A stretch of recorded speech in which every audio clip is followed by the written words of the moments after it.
semuanya, perkenalkan, nama saya Deanita Memphis Aulia. Saya dengan nomor NPM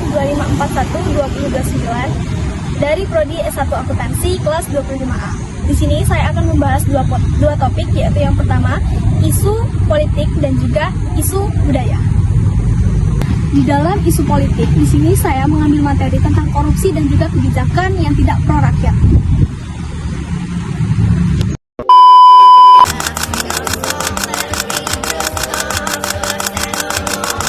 Seorang kepala sekolah di Kabupaten Goa, Sulawesi Selatan berinisial MS ditetapkan sebagai tersangka atas dugaan kasus korupsi dana bantuan.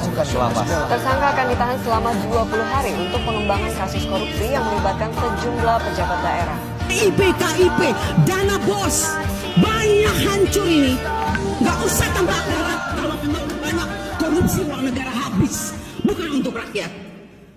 Korupsi. Sebagai mahasiswa, kita seringkali mendengar berita soal korupsi.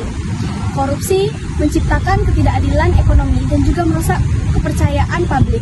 Mahasiswa seringkali melakukan aksi unjuk rasa sebagai upaya untuk menuntut kepada penegak hukum untuk lebih tegas, transparan, dan juga tidak pandang bulu terhadap para koruptor. Korupsi merampas hak rakyat dan mencederai rasa keadilan sosial.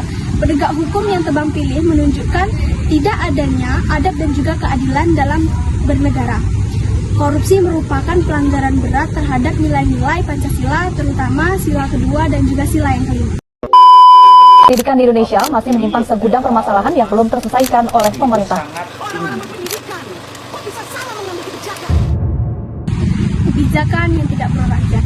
Mahasiswa kerap seringkali turun ke jalan untuk mengkritik kebijakan pemerintah yang dinilai tidak pro rakyat, seperti efisiensi anggaran di sektor pendidikan dan program pemerintah yang tidak tepat sasaran. Mahasiswa menuntut agar setiap kebijakan publik benar-benar berlandaskan pada kepentingan rakyat banyak, bukan hanya segelintir kelompok. Dan setiap kebijakan negara harus berorientasi pada kesejahteraan rakyat, harus sesuai dengan sila yang kelima. Topik yang kedua yaitu isu budaya. Di sini saya mengambil materi tentang masuknya budaya asing yang tidak sesuai dengan nilai Pancasila dan munculnya budaya gotong royong dan solidaritas sosial. Maksudnya budaya asing yang tidak sesuai dengan nilai Pancasila. Mahasiswa melihat fenomena budaya asing yang cenderung melanggar norma sosial dan juga budaya Indonesia, seperti hedonisme, pergaulan bebas, dan juga degradasi moral sebagai dasar negara. Pancasila berfungsi sebagai saringan untuk menyaring nilai-nilai dari luar agar sesuai dengan kepribadian bangsa, dan kita sebagai mahasiswa berperan penting dalam melestarikan budaya lokal dan memperkuat karakter bangsa. Tentunya budaya gotong royong dan solidaritas sosial.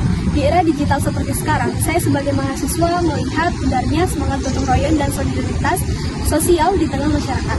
Individualisme yang semakin kuat menjadi tantangan bagi nilai-nilai luhur Pancasila. Gotong royong dan solidaritas sosial adalah inti dari sila yang kelima. Sebagai mahasiswa, mari kita bersama-sama mengembalikan semangat serta menjaga dan melestarikan nilai-nilai budaya yang menjadi jati diri bangsa.